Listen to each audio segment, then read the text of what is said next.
Hey folks, welcome back to the White Person's Guide to the World. Today, we're diving into the basics of Islam. Now, Islam might seem like one of those distant, mysterious things to a lot of us. Maybe because you didn't learn much about it in school, or because you mostly hear about it on the news. So let's break it down. This is just a guide to understand what Muslims believe and why, no strings attached. Let's start with the name itself, Islam. It comes from an Arabic root word, SLM, which has to do with peace and submission. So, Islam is all about submission to God. Now, we're talking about submission not in the sense of giving up, but more like aligning your life with something bigger than yourself. So, to be a Muslim means you've chosen to commit to God's way, which is supposed to lead to peace, both within yourself and with the world around you. So, what do Muslims actually believe? In Islam, there are 6 main beliefs, or pillars of faith.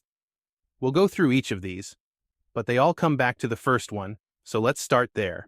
Belief in one God. This is the big one. Muslims believe in a single, all-powerful, all-knowing God. This isn't just a vague higher power. This is the supreme being, creator of everything. Muslims don't believe in different gods for different aspects of life. It's all tied back to one God who is all-encompassing. It's the foundation that holds everything else up. Angels.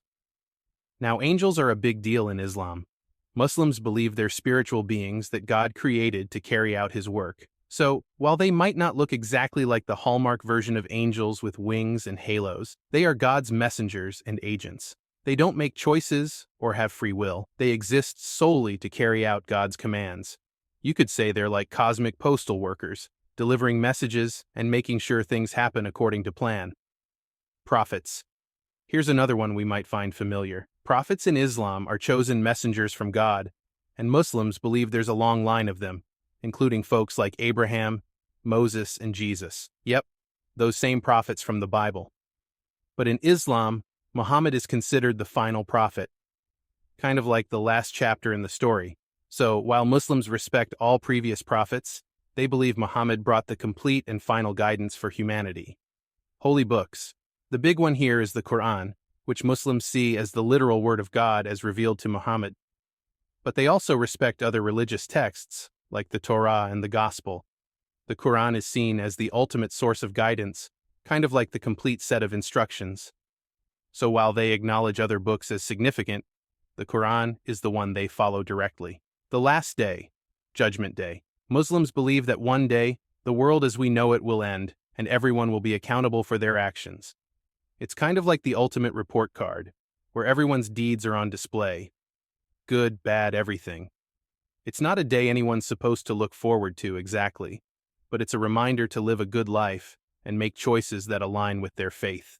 Predestination. This is the belief that God has a master plan. Now, it doesn't mean everything is locked in and that people have no say. Instead, Muslims believe that God has knowledge of all things, and that there's a broader purpose for each person. So while people have the freedom to make choices, it's all within God's grand design. Think of it like a GPS route with different turns and choices. You're free to choose the path, but God knows all possible routes. Now let's talk about what Iman, or faith, means in Islam. It's not just believing in something because it sounds nice. It's more like a lens through which Muslims see everything. Imagine putting on a pair of tinted glasses. Everything you see now has a specific hue to it. That's what faith does in Islam. It's how Muslims understand the world, their purpose, and how they interact with everything around them. Belief and actions go hand in hand. So, a Muslim's actions, like praying, giving to charity, and fasting, aren't just rituals for the sake of rituals. They're ways to express and live out their faith. It's like if you really care about fitness, you don't just read about it. You actually go to the gym, eat right, and commit to it. In Islam, the actions, called works, are seen as the natural result of genuine belief. They believe that to connect with God, you have to express that connection in what you do every day. And here's an interesting point. Can faith itself change? This is actually a point of debate among Muslim scholars.